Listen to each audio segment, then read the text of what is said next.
பேருந்துல கட்டணம் இல்லாமல் பயணம் செய்கிற லட்சக்கணக்கான மகளுடைய முகங்களை திமுகவோட மதிப்பு பாருங்க. அவ்வளவு ஒரு கேவலப்படுத்துறாங்க. பஸ்ல போறதுனால நாங்க லோல் படி தான் போறோம். காசு கொடுக்க சொல்ல சீட்ல இருக்கோம். அதுல ஏன்னா அசிங்கப்படுத்துறாங்க. பஸ் லேடிஸ்க்கு ஃப்ரீயால எவ்வளவு அவமானம் பட்டிருக்கோம். இவங்கள நாங்க கேட்கவே இல்ல.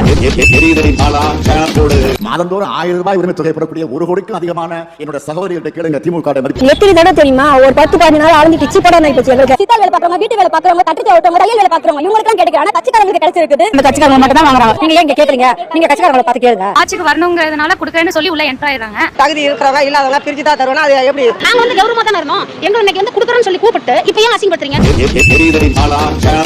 20 லட்சம் குழந்தைகள் தினமும் காலையில் வயிறார சாப்பிடுறாங்க. பள்ளியில் வழங்கப்பட்ட காலை சிற்றுண்டி உணவுகள் குப்பையில் கொட்டப்படும் காட்சிகள் வெளியாகியுள்ளன. தரமற்ற காலை உணவை மாணவர்கள் சாப்பிடாமல் அப்படியே வைத்துவிட்டு பட்டினியாக சென்ற சம்பவம். திமுக மதிப்பு சரிஞ்சிருச்சுன்னு கட்சியில இருந்து வேஸ்ட் தான் எங்களுக்கு. அப்ப எதுக்கு இந்த ஆட்சி? வேஸ்ட் என்ன பத்தருக்கு சத்தியமா ஆட்சி வேஸ்ட். அவ்வளவுதான் நம்ம முடிச்சுட்டே போங்க.